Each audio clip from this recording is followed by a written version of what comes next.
am jàmm ak salaam sutura yàlla na yàlla defal ñu ko.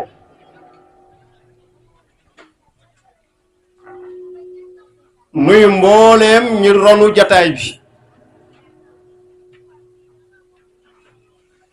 waaye du nuyu tamit kilifa yi nga xam ni teew nañ ci jataay bi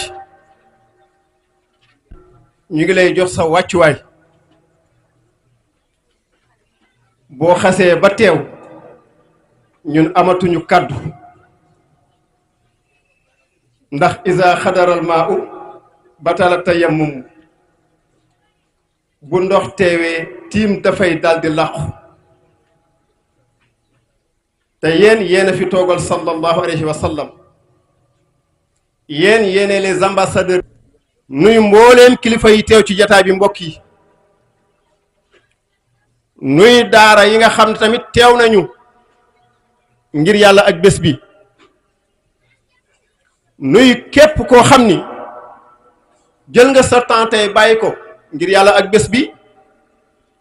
jël sa doole bàyyi ko ngir yàlla ak bés bi jël sa pas-pas bàyyi ko ginnaaw ngir yàlla ak bés bi kon yi woowee mu ñuy sàkku ci jataay bi yàlla bum ñu mooy waaye du nuyu tamit sunu président bi nga xam ni xel mi bu ñu ko amee ba taxaw tey créé lii ngir yàlla ak jëmmam la muy le président Djibril Ba président ñu ngi lay nuyu ba ñu ngi lay ziyaara ñu ngi lay jox sa wàccuwaay ndax nit ku ne sañ nga la nga moom nga yemale ko sa bopp baa nga xool nam la neexee nga doxalee ko ni mel te boobaa dañuy jàpp ni sa mbir la waaye lépp daf ko bàyyi ginnaaw dénk war nga koo mën a teel ak sa kéemtulaay kàttan ngir jëm yàlla muy le président du mouvement progrès am yéene ci askan bi am yéene ci jeunesse bi waaye am yéene tamit ci mboolem koo xam ni yaa ngi ci àdduna ñu koy ñaanal yàlla président yéene bi yàlla na ko yàlla mottali imam Moussa Ndiaye ñu ngi lay nuyu professeur imam Ibrahima ñu ngi lay nuyu yow tamit di la ziar ak defee mbokk yi pour gagner du temps mbir mu ne dafa am lu ko sabab li kulli shay'in sabab mbir mu ne am na sabab sababu jataay bi tey mooy mouvement bi nga xam ni moom la président Djibril Ba taxawal tuddee ko progrès jataay bi nekk suñu première sortie jataay bi nekk suñu premier programme jataay bi nekk suñu première jataay bu ko neexoon mu dem ca camp ba woo ay musiciens te boobaa dañ koy wuy si am déet bu ko neexoon woowi ñeneen ñu ko nuru ñoo xam ne ci àdduna lañ nekk te bu boobaa dañu koy wuy si mais daf ni déedéet bés bi duma ko uppee lenn lu dul alquranul karim kon àdduna nit ki loolu nàmp moom ngay goqi la mu nàmp moom la goqi ba tax xelam dem ci loolu doyatul ñu wër Cees foo xam ne daara ma nga fa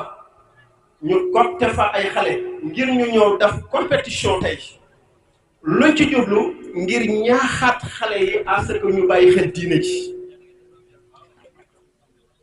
ndax benn mag wax na ko barki dem koy ñun ñaa yàlla jataay bi yàlla na ci yàlla teg loxo jataay bi yàlla na ci yàlla teg loxo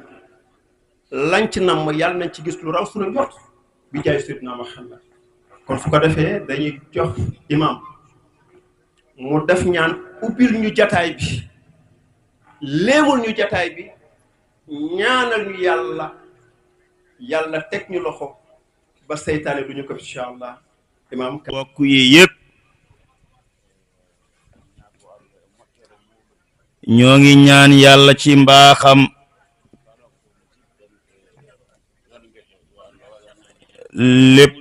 lépp lu ñu bëgg ci jotaay bi namm ko ci yàlla nañ ko yàlla defal ñu lu ko ëpp sax mu ne lii nii lépp lu nit di def bu tàmbalee lii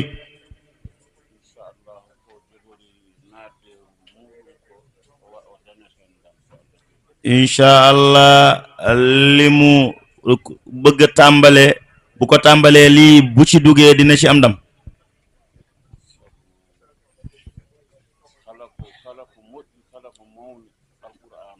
ndaxte lépp lu baax lépp lu rëy alquran a ko gën moo ko gën a baax moo ko gën a rëy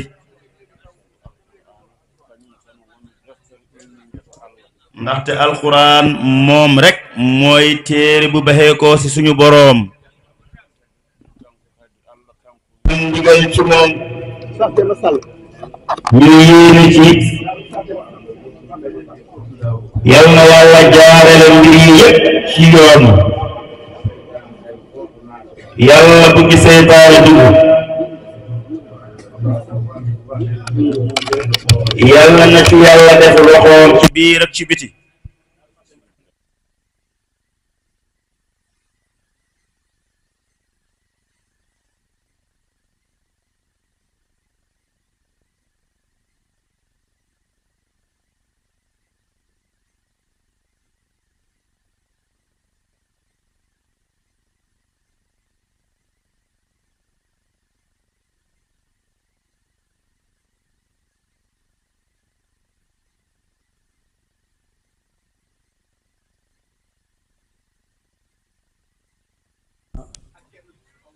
Cerno Yusufa wan ñu ngi lay ziar waat bu baax a baax macha allah mu mel ni mbokk yi dañ bëgg a tàmbali liggéey bi pour gagner du temps lenn rek ñu koy ñaan di ci jiital suñu bopp. kenn ku ci nekk ci wàllu sa bopp.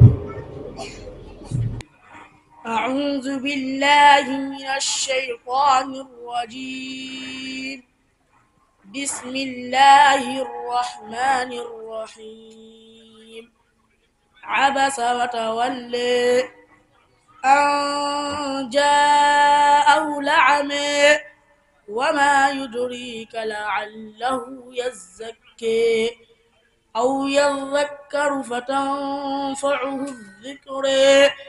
أما من استغني فأنت له تزكي وما عليك ألا يزكي فأنت له تصدي وما عليك ألا يزكي وأما من جاءك يسعي وهو يخشى فأنت عنه تلهي كلا إنها تذكرة فمن شاء ذكره في صحف مكرمة مرفوعة مطهرة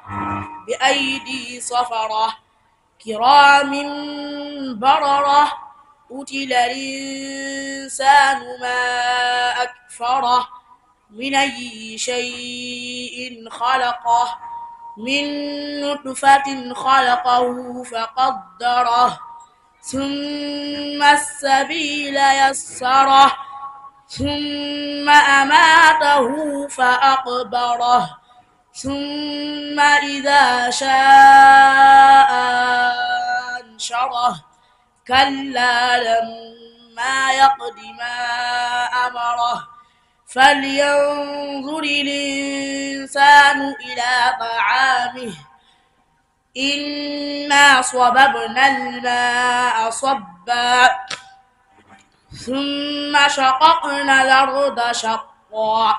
فأنبتنا فيها حبا. أعوذ بالله من الشيطان الرجيم. بسم الله الرحمن الرحيم. والتين والزيتون والطور سينين وهذا البلد الأمين. لقد خلقنا الإنسان في أحسن تقويم ثم رددناه أسفل سافلين إلا الذين آمنوا وعملوا الصالحات فلهم أجر غير ممنون وما يكذبك بعد بالدين. مالك يوم الدين. إياك نعبد وإياك نستعين. اهدنا الصراط المستقيم صراط الذين أنعمت عليهم غير المغضوب عليهم ولا الضالين. بسم الله الرحمن الرحيم. والعاديات ضبحا فالموريات قدحا فالمغيرات صبحا فعصرن به نقعا فوسطن به جمعا إن الإنسان لربه لكنود وإنه على ذلك لشهيد وإنه لحب الخير لشديد. أفلا يعلم إذا بعثر ما في القبور وحصل ما في الصدور إن ربهم بهم يومئذ لخبير. ñëw muy monsieur Abdoulaye Fall, président de la coalition Pastef Thiès, yaa monsieur Malick Diakhaté, PCA ANIDA, soxna Fatou Samb, responsable Pastef Darou Salam, Serigne Souleymane Diouf nga xam ni c'est un sage du quartier ñu dalal ko moom it di jaajëfal waa ànd suqali sa gox nga xam ni ñoo jàpp ci organisation bi boobu ba tey di joxe ndox yeeg xéwal yépp di jaajëfal aussi les camarades de classe du président Djibril Ba ñu mën cee tudd Serigne Mountakha Mbaye jóge ba Dakar, Serigne Modou Thioubulay, Souleymane Diaw ak ñoom Serigne Mafal Samb,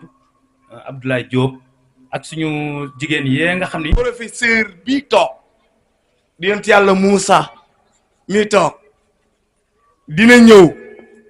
am lu bare lu mu ci leeral sëñ Babacar muy thème d'actualité, muy thème boo xamante ni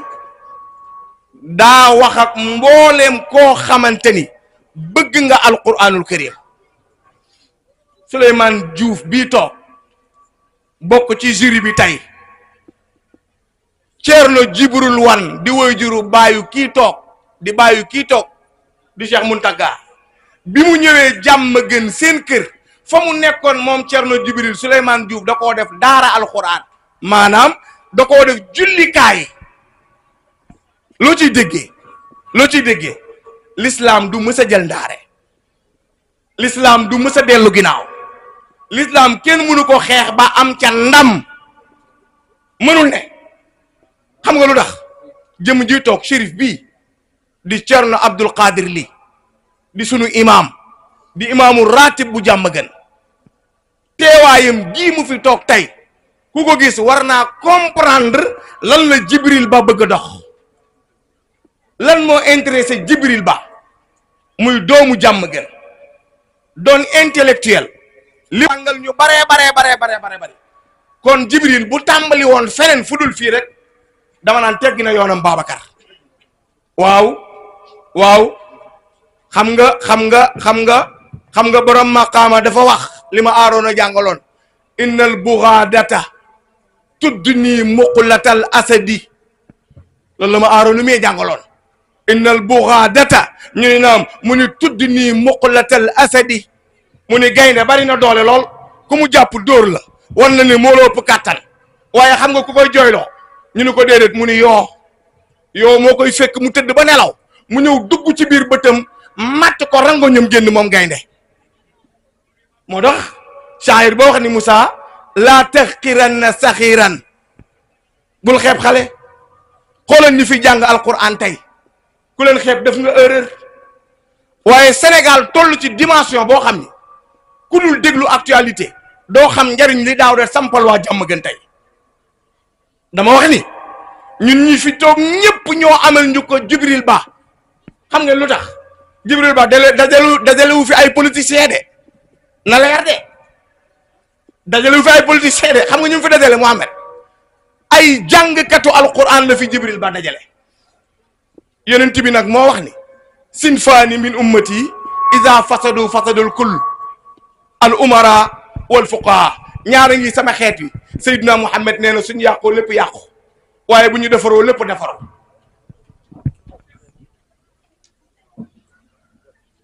yonent bi nee na Moussa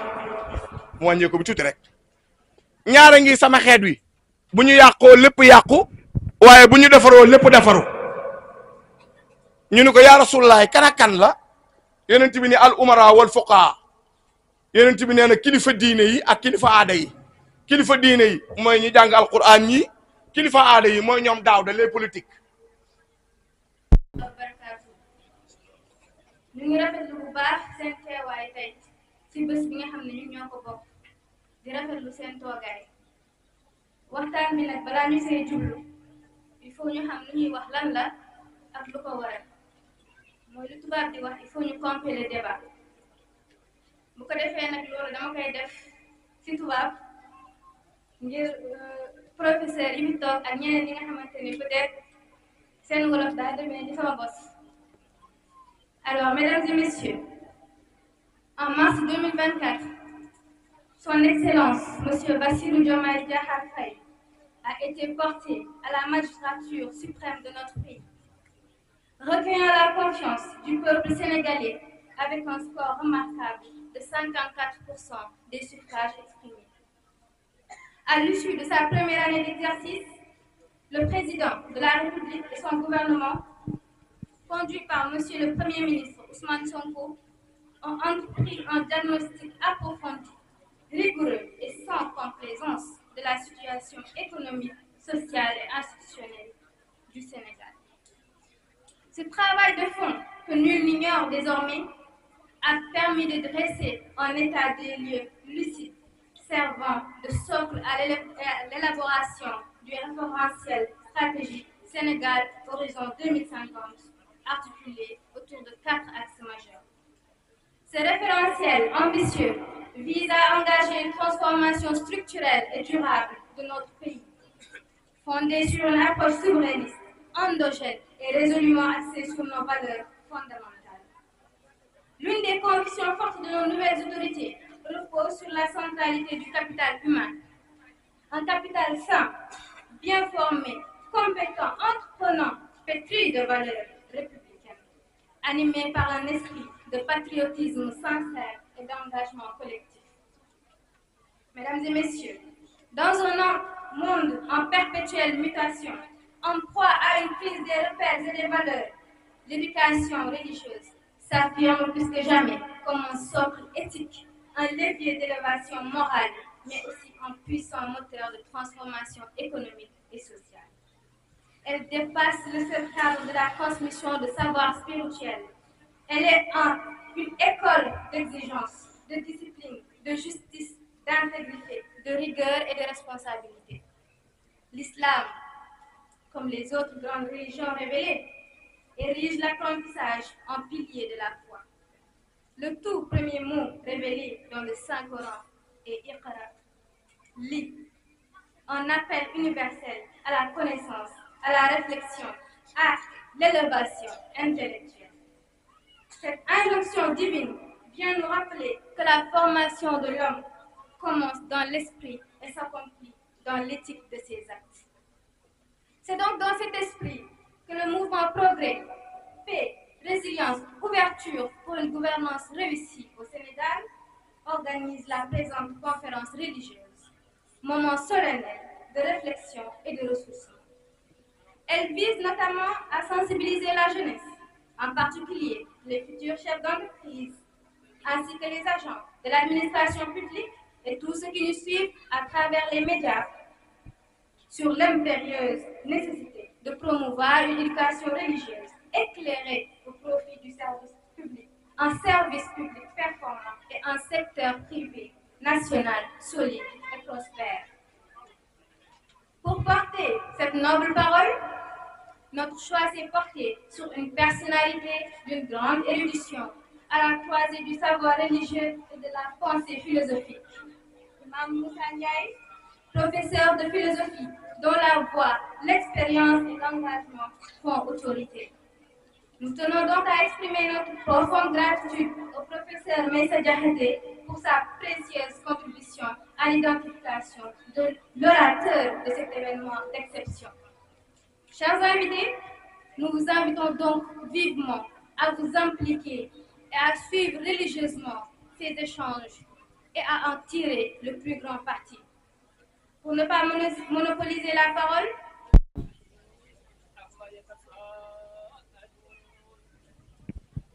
أعوذ بالله من الشيطان الرجيم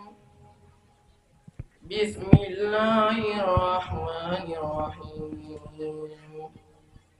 عما يتساءلون عن النبأ العظيم الذي هم فيه مختلفون كلا سيعلمون ثم كلا سيعلمون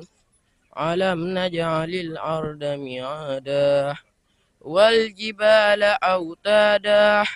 وخلقناكم أزواجا وجعلنا نومكم سباتا وجعلنا الليل لباسا وجعلنا النهار معاشا وبنينا فوقكم سبعا سدادا وجعلنا سراجا وهاجا وأنزلناكم من المعصرات ماء ثجاجا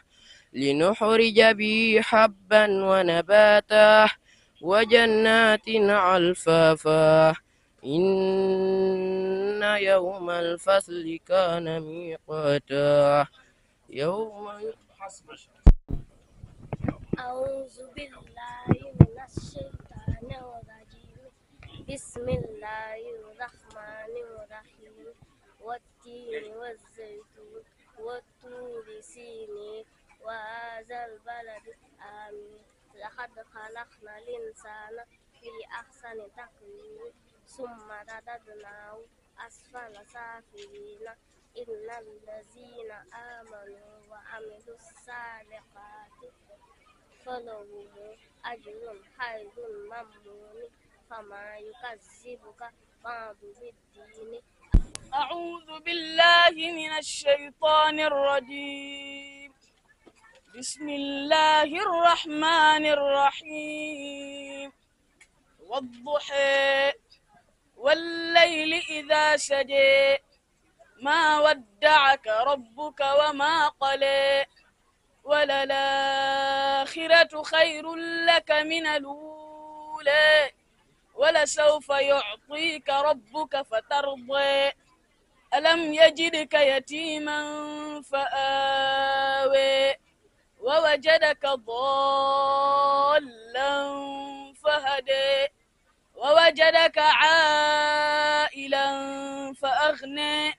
فأما اليتيم فلا تقهر وأما السائل فلا تنهر وأما بنعمة ربك فحدث. islamique tarbiyatul islamiya yarul islam ak li ñuy wax capital humain mooy doomu aadama alal la kuñ ni capital sa xel day jëm ci wàllu matériel. Sénégal am na capital, am na or, am na xaalis, am na diamant peut-être, am na pétrole, am na zircon. kañ la ko am yàgg na lim ci am xëy na bari na waaye boobu ba tey taxul ñu dem kon capital humain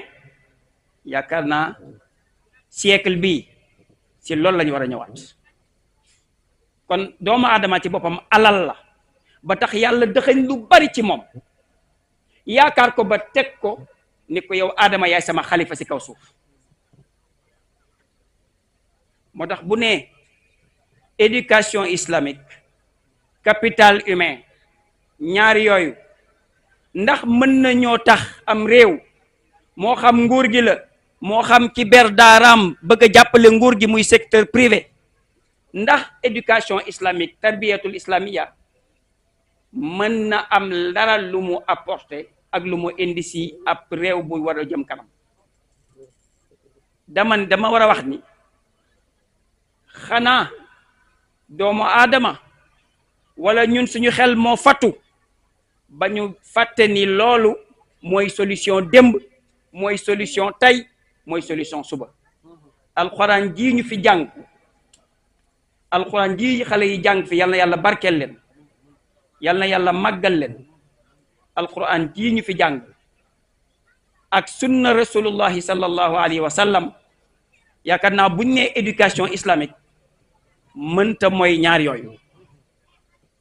buñ ne yarub lislaam mënul weesu alquran ak sunna ndax yonent bi sallallahu alayhi wa sallam yàlla ko tànnal boppam yaral ko boppam waaye léppam wax naa ko sànq si may ubbi mooy nee na man li tax ma ñëw mooy mottali ay jikko lu tax yàlla daf ko defar ba tagg ko ne ko wa innaka la ala xuluqin azim ñu ne yonent bi sallallahu alayhi wa sallam moom kan la ñu bañ ko laajee suñu yaay Aïcha radiyallahu anha mu ni moom daal ab alquran buy dox la waaye jikkoom yépp it alquran la kaana xuluquhu alquran kon bu jëlee thème bu am solo bi ubbee ko alquran day mel ni day delluwaat si gëm moom gi mu gëm alquran si gëm ñun gi ñu gëm alquran ni mooy solution si yarul islam naka la war a mën a defaree doomu aadama waaye si alquran rek lañ ko mën a amee ak si sunnatu rasulullahi sallallahu alayhi wa sallam moo tax xëy na nu ñu tërale woon waxtaan bi mën na jël temps waaye benn laaj rek la ñuy laaj suñu bopp mooy ndax yarul islam wañ nañ see mën a delluwaat ngir defar société bi ndax yarul islam wañ na see mën a sukkandiku ngir benn réew boo xam ni war naa jëm kanam moo xam si public la wala si privé buñ nee public wala privé mooy loo xam ni lépp day aju si nguur gi mooy saytu loolu wala am na ñoo xam ni yàlla da leen a may seen alal wala seen xam-xam wala seen doole ñu war koo mën a def ci réew mi te bokkuñ si nguur muy secteur privé benn passage ci alquran parce que dama mënuma weddi sama bopp ni alquran mooy solution boo demee ci sootul Luqmaan suñu boroom daf ci wax loo xam ni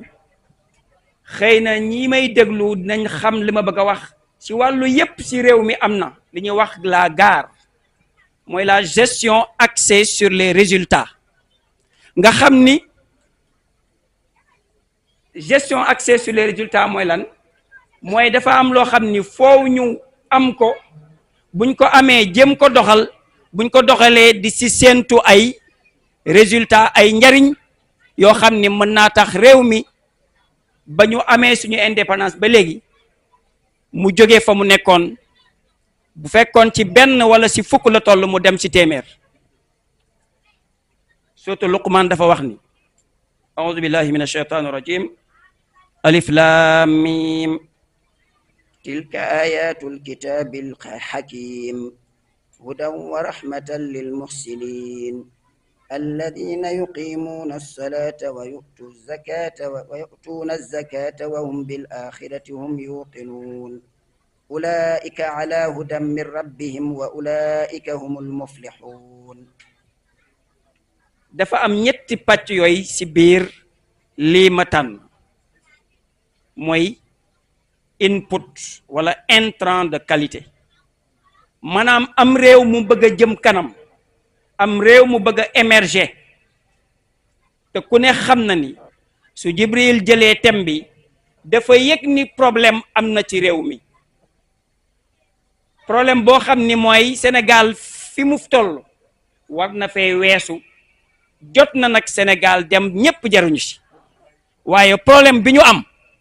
du ñàkk gaz du ñàkk pétrole du ñàkk suuf suñu mën a bayee du ñàkk jant bi ñu mën a jox énergie waaye capital humain problème mu doomu aadama la ñu am problème mu ressources humaines la ñu am moo tax boo xoolee fii bu baax yàlla lan mooy intrant lan mooy inputam lan mooy dugg ci loo xam ni buñ ko nee tee buñ ko doxalee gis dara tilka ayatul kitaabil hakim mooy téere bi muy alquranul karim defar yonent bi sallallahu alayhi wa sallam defar saxaaba yi defar mag ñi téere boobu nee na téere bu am solo la ci wàllu sagesse ci wàllu lim war a mën a jariñ doomu aadama lan la yàlla lim mooy li ñu war a doxal ci téere boobu te téere bi di ko jariñ doomu aadama yi mooy hudan njub rahma yërmande ñeel ñi nga xam ni dañuy rafetal mooy ñi nga xam ni dañuy taxawal julli dañuy la ñu am dañ koy investir ndax man dama jàppe zakat investissement buñ génne woon asaka ni mu waree ndóol mën naa wàññeeku bu fi jógewul waaye li si gën a am solo si process bi nga xam ni mi ngi si biir ay mooy wa hum bil axirati hum yuqinuun mooy bu doomu aadama yi bu jullit ñi bu sénégalais yi bu ñuy liggéey ci administration bi bu ñuy nekk ci secteur privé bàyyi woon xel lii mooy alquran mooy tamit mu wóor leen ni ëllëg reddition des comptes am na mu wóor leen ni yàlla boo duggee ci biir suuf dana la def première interrogation orale muy ñeenti question yim lay laaj ci biir bàmmel nga dekki yàlla laaj la ay compte wallahi bu ñu amoon intrant bi alquran jàngal ñu lii ñu gëm ko gëm ni yàlla dinañu atte ëllëg moo tax yàlla ni ulaika ala hudan min rabbihim ñii ñooy ñi nga xam ne ñoo jub waaye lan mooy résultat bi mooy ulaika humul muflihun mooy ñoom ñoo texe mbokk yi dama jàpp ni texe àdduna am na de mooy Sénégal bis bu jëmee kanam bis bu développé woo bis bu secteur public bi développé woo administration dox secteur privé dox xale yi am diplôme liggéey ñëpp di si gis seen bopp pouvoir d'achat bi am solo Sénégal texe na fi dunya balaa axira ñëw moo tax ma laytaayee loolu wane ni kon capital humain l'islam daf ko toppatoo lool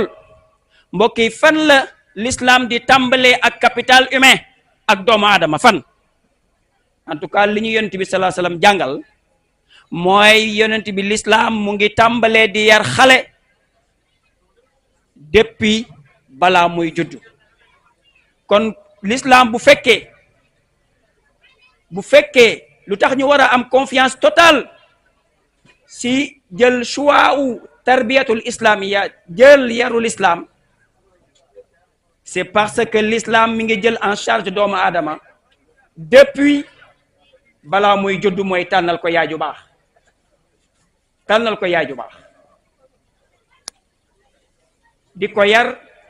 di ko yar ba ni mu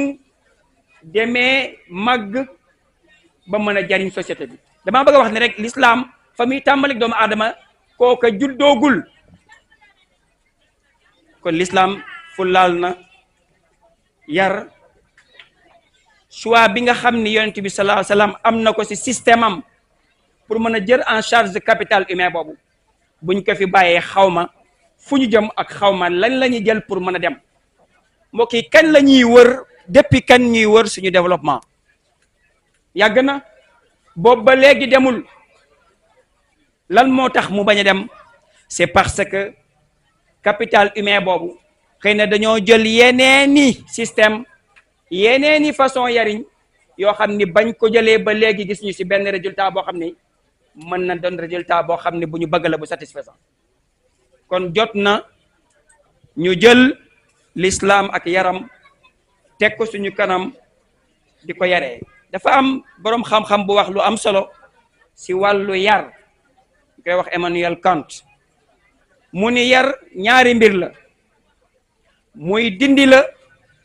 ak def mooy partie négative ak partie positive dindi bi mooy li nekk ci doomu aadama ci loo xam ni du jaaduwul la ci mala ci loo xam ni jikko yu ñaaw comportement yoo xam ni daanaka comportement mala la ñu fexe ba dindi ko ci moom te boo dindee ci moom nag lenn mooy des mooy def ci moom mooy di ko jàngal di ko sol xam-xam di ko sol ay valeur ak ay jikko moo tax yonent bi ni man amul lenn lu tax ma ñëw durant 23 ans bi ma yàlla yónnee lu dul mottali jikko yi soo jëlee jikko ci doomu aadama daana nga jële nga ci moom lépp bàyyi ko ak malax kon bu weesoo ñaar yooyu ma wax bi ci am solo mooy modèle te foofu tamit l'islam yàlla wax nañu ci alquran ni modèle bi kenn rek la muy seyduna muhammad sallallahu alayhi wa sallam mooy laqad kaana lakum fi rasulillahi uswatun hasana bu ngeen bëggee ci yar gi ngeen bëgg yar seen doom gannaaw bi ngeen di dindi ci moom di def ci moom kenn rek mooy seen modèle muy seyduna muhammad te loolu dafa am benn anthropologue français xëy na bu ma ko waxee am ñu ko xam mooy Claude Lévi-Strauss dama lire benn ouvrage am bu ñuy wax race et histoire page 47 ci édition bu ma yor mu ni balaa sax Occident di xam loolu il y a déjà 13 siècles mooy fukki siècle ak ñett ci ginnaaw am na benn système boo xam ni ki ñuy wax Seydina Muhammad moo ko teg ci wàllu yépp mu réussir ko balaa sax Occident di ci jot ci wàllu yépp muy solidarité ci wàllu économie ci wàllu culture ci wàllu comportement ci wàllu spiritualité mooy yar doomu aadama ndax doomu aadama ñaar la yaram la matière la ak roox yaakaar naa nag bu fekkee dañuy def ci matière bi mooy di xontu comme nu way jur yu bari di def léegi mooy di dundal yaram gannaawal roox moo tax du ñu jóge ci këpp kees du ñu jóge ci enrichissement illicite du ñu jóge ci tricherie nga xam ni dafa lëmbe jamono ndax lan moo manqué loolu yonent bi saa salaam waxoon ni looloo tax ñu yónni ma saxaaba yi toppatoo leen ma loolu taabi'oon yi toppatoo leen ma loolu ña sa toppaat ba ci magi réew mi yaakaar naa ku liir bindi Cheikh Amadou Bamba Masalikul Jinaan ku liir bind Cheikh Hadji Malick Kifayatur Raghibin lu bari la ñuy wax waxuñu mbiru yaram de mbiru ruux la ñuy wax ruux yooyu nag laa jàpp ni ñim réew yaru l'islam bi ñuy wax du yaru yaram du tocc mukaay bi ñuy jënd di ko def du mbub mu ñuy sol mais tazkiyatu nafs la purification de l'âme la defar ay ruux la bis buñ ko defee def ko programme décoloniser programme yi ndax programme ñun suñu jàng parce que système éducatif ñun bu ñu yor nañ ko wax nag dañ ko hérité ci benn république boo xam ni depuis colonial lañ ko hérité système boobu la ñuy yaree suñu doom yi boobu ba tey li koy firnde mooy bi fi nguur gi bees gi ñëwee gis ngeen poursuite yi ba xale bi gën a ndaw sax day xam ni diwkat dafa jël xaalis ci réew mi diwkat dafa def lii dafa def laa ci lu ñaaw lan moo tax c'est parce que système éducatif biñ yoroon dafa nekk système éducatif boo xam ni lu ci ëpp toppatoowul yaru ruux gi mais dafa toppatoo yaru yaram bi te loolu dañ ko war a wax. dafa am benn proverbe chinois bu ma jëlee si livre professeur Maïssa Diakhaté l'éducation Sénégal mu ni chinois yi nee nañ léegi oustaz Diaw léegi la tudd chinois yi si jëm kanam giñ jëm kanam mu ni proverbe chinois da wax ni si tu veux une année de prospérité soo bëggee benn atu naataange nee na bayal ceeb soo bëggee fukki at si tu veux 10 ans de prospérité nee na plante des arbres maanaam environnement toppatoo ko mais mu ni nag boo bëggee téeméeri atu naataange na nga yar ay nit éduque des hommes mais nag nan la ñu yaree nit ñi fii Sénégal yaakaar naa ku ni jullit ni 90% lu mu bon kon war nañoo delluwaat si yarul islam war nañoo delluwaat si proposition wu Seydina Muhammad sallallahu alayhi wa sallam buñ bëggee mucc buñ bëggee baaxle ndax yàlla nee na du inna allaha la yughayyiru ma bi qawmin hatta yughayyiru ma bi anfusihim du ma soppi mukk aw nit seen situation seen mbir yu ñuy dund si lu métti tant que ñoom seen bopp soppiwuñu seen comportement xoolaatuñ seen bopp xoolaat suñu bopp boobu nag mooy fexe ba yarul islam ba développé yarul islam te yarul islam nekkul fenn fa alquran te ku ne alquran fii Sénégal di daara fa lay tàmbalee kon loolu war nañ cee bàyyi xel mbokk yi war a jël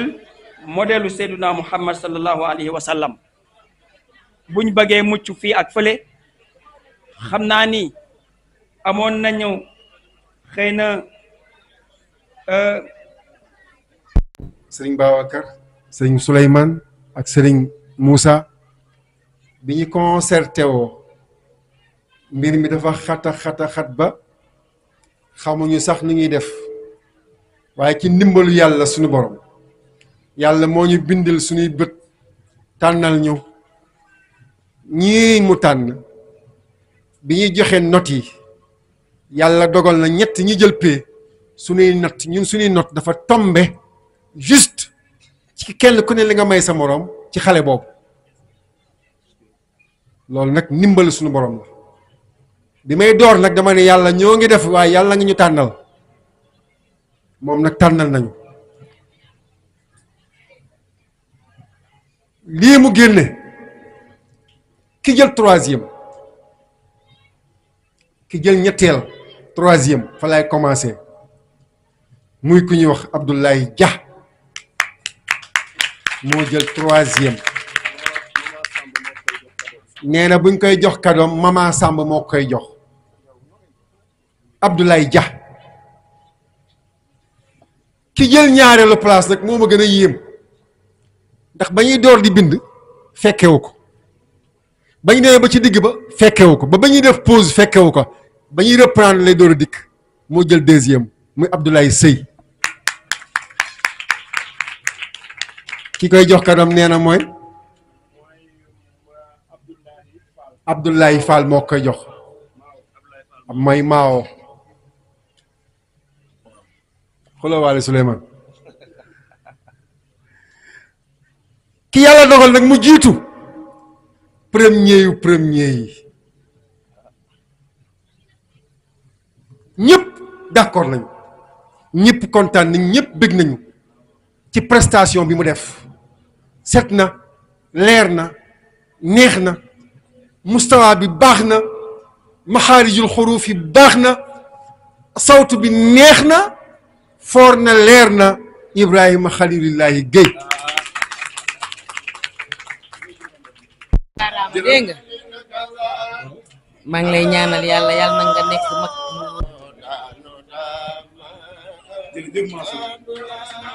tàccu leen bu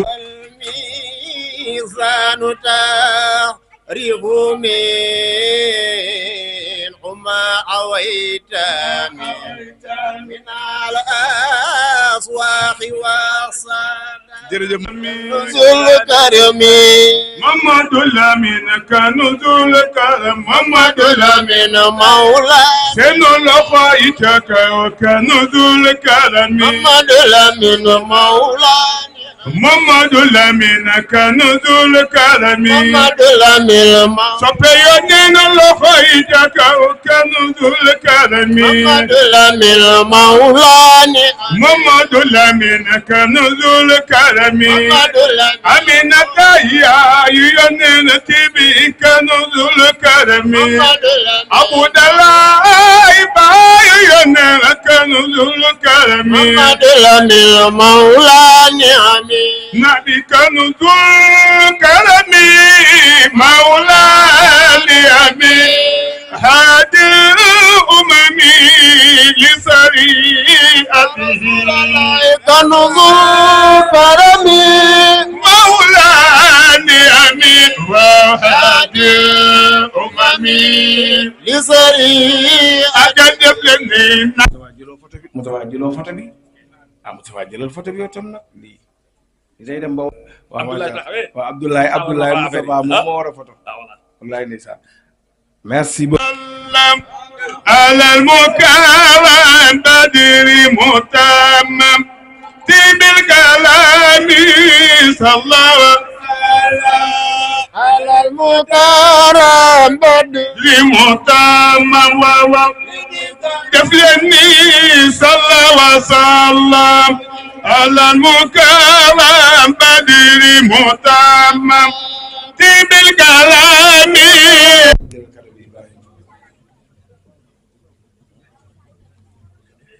moom li am solo mooy wàññi ndànk bi suñu xalifa dégg mu ngoon ko Cheikh Diouf Cheikh macha allah il est sur la bonne voie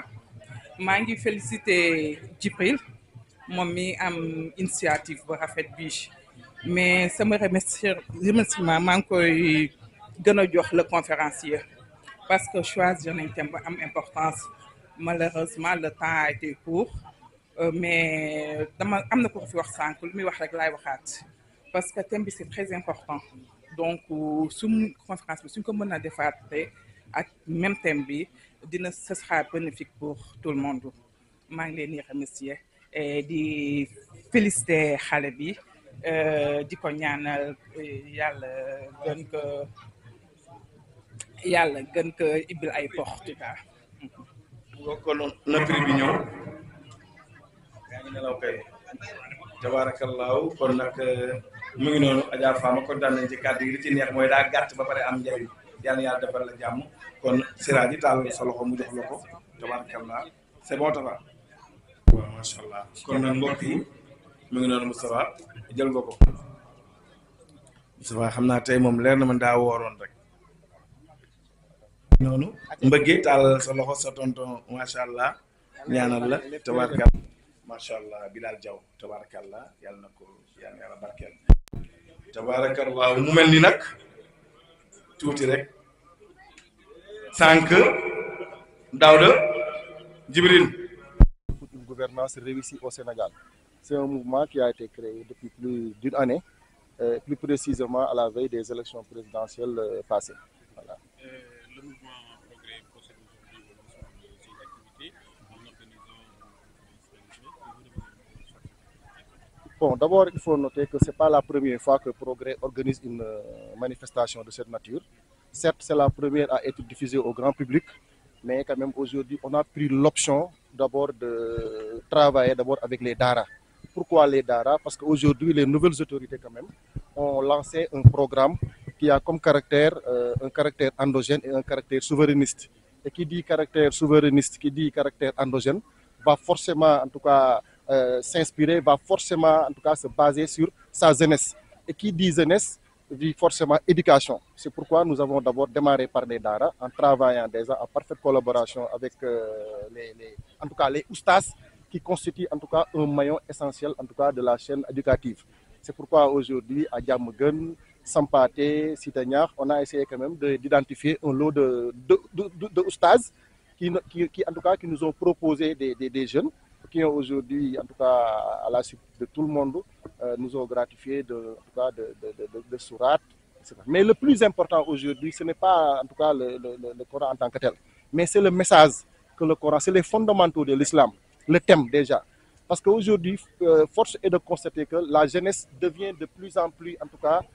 désemparée. Et aujourd'hui, comme je l'ai dit à l'entame de mes propos, on ne peut pas développer le Sénégal sans cette jeunesse-là. Et cette jeunesse doit être éduquée. Cette jeunesse doit être, en tout cas, informée, doit être sensibilisée. Comme j'ai l'habitude de dire, le Sénégal, c'est le Sénégal de Serigne Touba, c'est le Sénégal de Seydil Hadji Malick, c'est le Sénégal de Baye Niass. C'est le Sénégal où 95% sont des musulmans. 95%, 98% sont des croyants, pour ne pas dire musulmans. Aujourd'hui, on a la chance quand même d'avoir des leaders qui sont extrêmement engagés. Mais le Sénégal ne peut pas être développé par deux personnes. Bassirou Diomaye Faye et le premier ministre Ousmane Sonko, à eux seuls, ils sont incapables de développer un pays. Mais quand même, aujourd'hui, force est de constater quand même, ils font preuve de leadership et ils ont besoin de toutes les forces vives de la nation. Ils ont besoin de cette jeunesse, et cette jeunesse, encore une fois, doit être éduquée, doit être sensibilisée pour que le développement dont on rêve, ce qui a un caractère, encore une fois, endogène et souverainiste, doit être porté par cette jeunesse. Voilà. C'est pourquoi aujourd'hui, au niveau du mouvement Progrès, on a choisi comme thématique éducation islamique et capital humain pour une administration publique et un secteur privé performant au Sénégal. Nous, au niveau du Progrès, nous aujourd'hui, nous disons, on ne peut pas développer un pays sans 5 critères. Je peux dire déjà le professionnalisme, il y a aussi l'intégrité, il y a aussi l'innovation, il y a aussi la transparence et le dernier point, c'est la participation. La participation de qui? La participation de cette jeunesse. Maintenant, pour terminer, je lance en tout cas un appel à toutes les forces vives de la nation, surtout ceux qui sont au niveau de la coalition présidentielle. Il est temps que les gens essayent de trouver un cadre pour discuter du développement du Sénégal. Mieux, aujourd'hui, il faut que certains qui essayent de trouver, entre guillemets, des ennemis à nos autorités, il faut qu'ils arrêtent. Parce qu'aujourd'hui, le Sénégal est à la croisée des chemins. Le Sénégal a besoin de ses fils, le Sénégalais a besoin de ses filles. Parce qu'aujourd'hui, les autorités, encore une fois, je le rappelle, le maître mot du programme, c'est un programme à caractère endogène et souverainiste. Donc, on a besoin de toutes les forces vives de la nation si on veut aujourd'hui réussir le pari. Maintenant, la Corée du Sud l'a réussi, la Chine l'a réussi, l'Inde l'a réussi. Certes, ils avaient des leaders, mais la population, les populations se sont rangées derrière ces leaders-là pour développer la nation. Le Sénégal est aujourd'hui à cette étape. On a dépassé l'étape de Macky Sall, qui est venu avec le plan Sénégal émergent. Aujourd'hui, on vient avec un nouveau programme. Mais quand est-ce qu'on va avoir un programme qui va durer 30 ans ou 40 ans? Donc, il est temps qu'on arrête cet éternel recommencement. Il est temps que les gens, en tout cas, polarisent leurs efforts. Il est temps que les gens conjuguent leur énergie pour que ce développement tant chanté par les nouvelles autorités soit une réalité. Alors, bien évidemment, vous œuvrez pour l'éducation des enfants, mais on n'oublie pas que aussi vous êtes économiste. En ce moment, le débat économique est un peu bouleversé. Des journées sont organisées pour parler de la situation économique du Sénégal. Pouvez-vous nous parler un peu de l'économie du Sénégal actuellement? Bon, je pense a priori, aujourd'hui, tous les Sénégalais sont conscients que les nouvelles autorités quand même ont hérité une situation extrêmement difficile. Pourquoi? Parce que tout simplement, le régime sortant, je n'aime pas trop revenir en tout cas sur sa gestion, mais c'est un régime qui nous a proposé quand même en tout cas une économie extravertie. Je ne dis pas que le TER est un mauvais projet, je ne dis pas que le BRT est un mauvais projet, mais imaginez tous ces milliards, tous ces fonds, si on avait injecté ces fonds par exemple dans le secteur primaire, dans le secteur de l'agro-industrie, dans le numérique, vous imaginez combien ça peut créer aujourd'hui en termes d'emploi. Mais malheureusement aujourd'hui, l'ancien régime quand même nous a proposé, on a hérité d'un ancien régime avec un taux d'endettement de 99% du PIB. C'est extrêmement difficile. Aujourd'hui, nous avons quand même un gouvernement qui vient pour nous proposer un programme à caractère endogène et souverainiste. On a aujourd'hui, entre guillemets, fermé la porte, pas fermer la porte, peut-être ce serait trop dire, mais aujourd'hui, nous voulons en tout cas compter sur nos propres ressources. Mais ça aussi, ça prend du temps.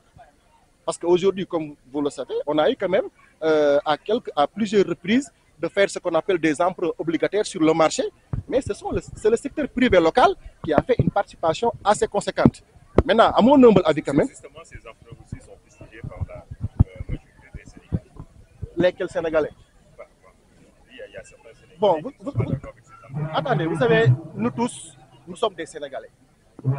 Aujourd'hui, moi, je ne vais pas encore une fois suivre, en tout cas, certains genres de débats portés d'habitude par l'opposition. Cette opposition, en tout cas, qui est aujourd'hui dans des conditions extrêmement difficiles. Mais à mon humble avis quand même, aujourd'hui, les nouvelles autorités quand même sont dans une nouvelle dynamique. Mais tout n'est pas rose. Même aujourd'hui, au niveau de l'actuel gouvernement, comme l'a dit la dernière fois le Premier ministre, il y a des choses qu'il faut revoir. Il y a aujourd'hui certains dirigeants qui sont en train de tirer vers le bas. Ça aussi, c'est important de le poser. Maintenant, aujourd'hui, c'est vrai que c'est un gouvernement qui vient, en tout cas, de faire 1 an ou 1 an et plus. Je pense qu'il est temps quand même, c'est comme un projet, de revoir aujourd'hui le dispositif qui a été mis en place pour essayer d'identifier les gens qui sont en train de tirer le bas pour que, en tout cas, ce projet porté par les nouvelles autorités, que la mise en œuvre soit en tout cas une réalité. Les gens qui sont en train de tirer vers le bas, faites-vous allusion à Guy Marius Sagna qui parle un peu de la gestion de l'Assemblée? Non, moi, je ne vais pas personnaliser. Les autorités, quand même, sont assez responsables. Je pense qu'aujourd'hui, les indicateurs sont là,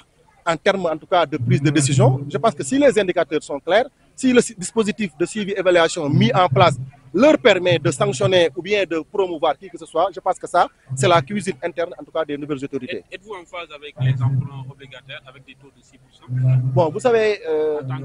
un pays a besoin de fonds. Il n'est pas interdit quand même de s'endetter. Il n'est pas interdit de s'endetter. Le Japon est un pays extrêmement développé. Sauf erreur de ma part, son taux d'endettement est de 70%.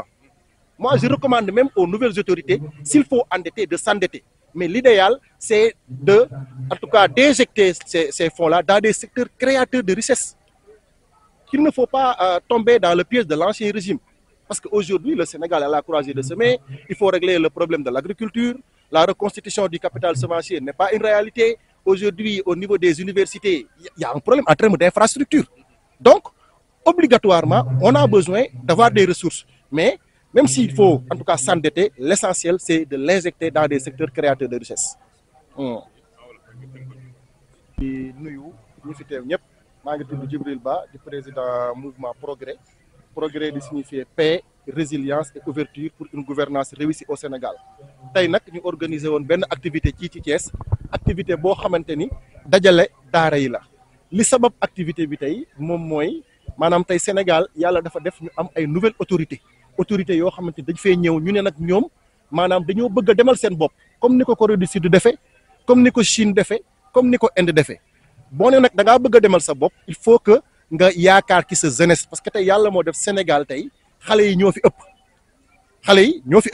léegi nag xale yooyu il va falloir que ñu sensibiliser leen il va falloir que ñu yar leen il va falloir que li ñu naan maanaam patriotisme ak citoyenneté ñu def ko ci ñoom ñu jàpp ni nag xale yi pour ñu def ci ñoom citoyenneté pour ñu def ci ñoom en tout cas patriotisme amuñu feneen fu ñuy jéggaani lu dul dellu ci jàngale mag ñi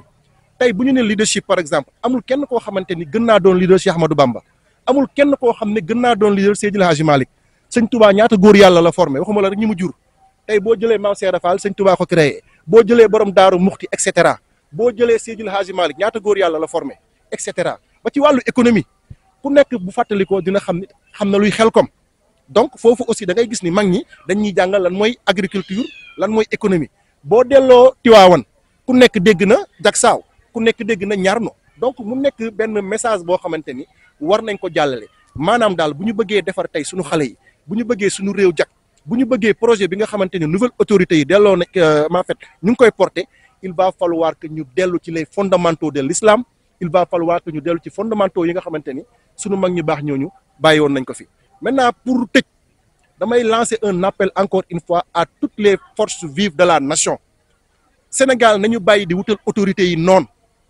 képp koo xam ne gis nañ ngay liggéey ñu leer ni kii ku am jom la il est intègre war naa mën a dimbali réew mi kooku war nañ koo mën a identifier ba kilifa yi gis ko encore une fois réew ñaari nit rek mënuñu koo développer ñu am nañu yéene am nañu yaakaar ñu ngi yéeg ñu ngi wàcc mais développement dëgg dafa war a nekk une approche participative ñëpp a ci war a jàpp donc encore une fois nañu bàyyi di wutal autorité yi noonu pour tëj fii ci Thiès maa ngi ñaan aussi autorités yi nga xam ne ñoo nekk fii Thiès ñu toog ñu waxtaan parce que Thiès loo ci mënta wax waxtaan bi des na ba élection yi jeexee ba léegi dafa mel ni sax toog bu war a bu amee peut-être bariwul mais war nañoo mën a toog ñu waxtaan ñu xool naka la ñuy def ba accompagner le projet ñëpp jàpp ci ñi nga xamante ni yëpp ñoo àndoon xeex ñu fexe retrouver autour d'une table fépp foo xam ne gis nañ ne am na ñagas-ñagas waaye rien n'empêche kilifa yi sol seen dàll dem régler problème boobu pour que ñëpp ànd parce que nag bu ñu fàtte opposition bi mu ngi ne tekk te opposition la boo xamante ne loo ci mënta wax c'est une opposition extrêmement riche bu ñu deful ndànk nag ba mbir mi toll ci yenn kii bu ñàkk di am ñëppay ñàkk wax naa ko sànq ci tubaab PSE jaar na fi façon référentiel bu nekk jaar na fi donc nag franchement seen horizon Sénégal horizon 2050 bi nañu fexe ba au moins mu nekk un programme abouti maa ngi nuyu ñëpp di sant ñëpp di gërëm ñëpp. ñu wax ci woon actualité tey Sénégal FMI ba léegi ñu ngi woon ginnaaw dugg loxoom ci wàllu koom-koom bi ñu ngi nemee premier ministre dem na Chine ci wàllu coopération dëkk bi ñenn ñi naan dëgër na Sénégal lu mu doon Sénégalais yu bëri lu mu doon jéem a lijjanti sax fu ñu toll ni minute yow en tant que ku yëngu ci wàllum koom-koom loolu ban jàngat nga ciy def. waaw wax dëgg yàlla képp koo xam ne yaa ngi suivre haleine politique bi da ngay xam ne Sénégal tey diplomatie am déjà dafa nekk di am beneen configuration parce que ñu ngi koy def li tubaab naan lentement mais sûrement parce que dëkk yi nga xam ne d'abord dañ ñoo wër dafa am solo parce que tey maar day taali bu dara amee Guinée bu dara amee Gambie bu dara amee Mali dafay nekk loo xam ne dafay impacter directement ci Sénégal yaa ngi dégg adduna nag day dox tey ku nekk xam na ni tey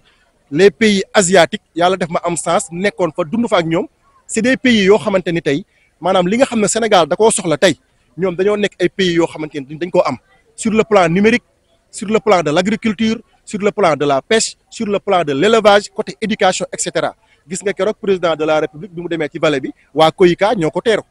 donc COICA aussi liggéey naa fa xam naa potentiel bi ñu am ci wàllu agriculture donc encore une fois gars yi ñu ngi ci yoon diplomatie encore une fois da nga koy def étape par étape donc li mën daal fi may gën a insister moom mooy il faut que cette jeunesse là il faut que population yi fexe ba jàppale gouvernement bi je pense que buñ ko deful mën na metti ci ñun maa ngi dégg sax xaw ma ndax c'est officiel semaine prochaine xaw ma dans les jours à venir le premier ministre xaw ma le président de la république dina dem dans les pays du golfe mu nekk aussi beneen niche extrêmement importante parce que ku nekk xam na ni tey pétrole la production du pétrole dafa nekk en cours donc il va falloir que ñu jéem a ubbi benn créneau boo xamante ni dinañ mën a am ay collaboration dinañ mën a am ay partenariat avec les pays du golfe bon xam nga tey boo doon def li ñu naan ratio FMI li mu ciy représenté su ma juum est-ce que sax du 20% quelque chose comme ça mais li am solo moom mooy état c'est un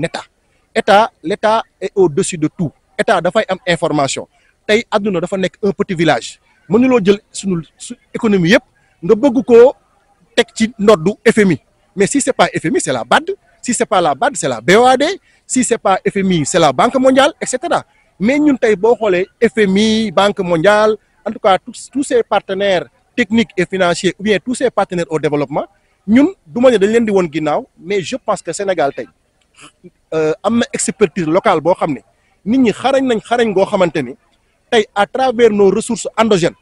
à travers le secteur privé local on a la possibilité de porter notre propre développement je pense que autorités yi foofu la ñuy woo mais nag bu fekkee am na ñoo xam ne dañuy nekk ci ginnaaw di tirer vers le bas je pense que mën na nekk loo xam ne dafay metti ci Sénégal voilà.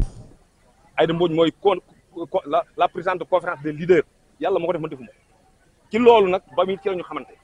muy nit koo xam ne ku am engagement ak détermination ak lu ñu mën a wax am na ngëm-ngëm am na xam-xam te am na ngëm-ngëm yoon lépp activité yu ñuy def kenn du ko ci ëpp lu mu def kenn du ko ci ëpp ay moyens yu mu ci def kenn du ko ëpp tradition yu mu ci def kon man lu ma def nag tey dama fi ñëw au nom de Aïda Mbodj mais gëm naa ni ku ko jàppale mu dem li mu wax fi yëpp leer na man nag fi mu ne tollootuma ci politique wu Massamba ak Mademba politique wu Sénégal dox laa wax ak foo nekk loo man nga ñëw ñu ànd ñi liggéey ci ñun waxuñu Massamba waxuñu dem parti politique yi man dama am lu fu ma leen teg bien vrai que je suis man je ne suis pas un politicien je suis un militaire dama gëm ni man un grand ensemble moo may gañaloo te gis naa amul benn Sénégalais bu bon ndax li ma gis ñëpp dañoo bëgg a defar Sénégal rek képp ne dañu maa ko mën a defar bala yi moo jox ko kon opposition moo opposition ba ñuy wax noonu ak moo au pouvoir la bëgg ñu dindi ko c'est nous entre nous wasalaam. mais am na solo fi nga wax dafa am solo parce que monsieur Boy wax na ko léegi mi ngi woo pour que fii Thiès ngeen ànd booloo waxtaan concertation mais concertation bi da ngay yéen waa nguur gi rek la wala da ngeen ci boole ñëpp. bu ñu naree yem ci Thiès ak ma bàyyi politique suñu naree yem Thiès dong dama ne bu naree yem ci Thiès dong pour politique pour nit ñi ànd liggéey Sénégal ma bàyyi politique Thiès képp mënut a def Sénégal Dakar dong mënut a def Sénégal Matam dong mënut a def Sénégal Sénégal mooy defar boppam ànd bi nag fii nag gisuma fi inconvénient man gisuma fi problème am nañu un problème boo xam ne ci coalition bi ñu nekk peut-être duñu dajale lu bari te moom xam naa ni saa boo ko wooyee mu ñëw wala mu provoqué daje yi kon c'est un homme crédible non duñu dajale bari sax temps bi la parce que ku nekk ñi yor ay fonction dañuy dem def des liggéey xam nga il faut ñu ràññee politique ak administration man je suis chef d'entreprise là du ma accepter bu politique ñëwee ma topp politique ba après may demaat ñëw damay préférer man Ablaye Maw Fall dem sama entreprise wut ay moyens yu ma liggéeyee ak ñi liggéey ci man ma leen fayee mais su fekkee damay topp politique bi rek day den politique moom maanaam moom mii ingénieur la fonctionnaire la day liggéey am na yoo xam du ko man mais ma gëm daal Sénégal mooy defar Sénégal amul ma Samba amul ma Demba amul pouvoir dama koy prôné te ku ne di ko wax mën nañu fo mën nañu ree ma ku ne defal say intérêt mais li xam ne Sénégal ñoo ko bokk Sénégal le Sénégal d'abord la gëm ni c'est le Sénégal d'abord kon maa ngi sant ñëpp di gërëm ñëpp wasalaam. Vraiment, je m'appelle Malick Diop. Je suis donc venu au nom du maire de la ville de Thiès, Dr Babacar Diop. Je suis un conseiller municipal. Donc damay rafetlu donc jota bi tey di remercier le président Progrès Djibril Ba di wax ne tey jox nañu l'occasion de savoir qu'est-ce que c'est que la vocation de servir. Jox nañu tey l'occasion de savoir nous les politiciens qu'est-ce que c'est que la politique comme dénkaane et la politique comme jouissance. Parce que aujourd'hui ñun bu ñu nekkee ay autorités locales xam dans les compétences transférées am la ñu ci war l'éducation et la formation. Aujourd'hui mu ñëw woo des daara pour des formations inspiré ñu sur un thème bien déterminé, l'éducation islamique et la formation. Donc monsieur Ba vraiment dañ lay encourager dañ lay féliciter. Voilà des personnalités yoo xam ne dañ leen a war a promouvoir, n'est-ce pas, dans la société. Voilà des personnalités yoo xam ne dañ leen a wone pour le développement du pays et pour le développement du Sénégal. En tout cas nous sommes venus comme ni ko le doyen Ablaye Fallo maa waxee, c'est le Sénégal qui gagne, c'est le Sénégal qui gagne. Aujourd'hui bu ñu fi ñëwee di waxtaan pour l'émergence, pour la coordination, pour toutes les activités yoo xam ne daf ñuy permettre Sénégal jëm kanam kooku toutes les parties prenantes dañ cee war a taxaw. Kon c'est une grande satisfaction qu'aujourd'hui on est venu représenter le maire, le premier magistrat de la ville, Dr Babacar Diop, di la féliciter monsieur Djibril Dia.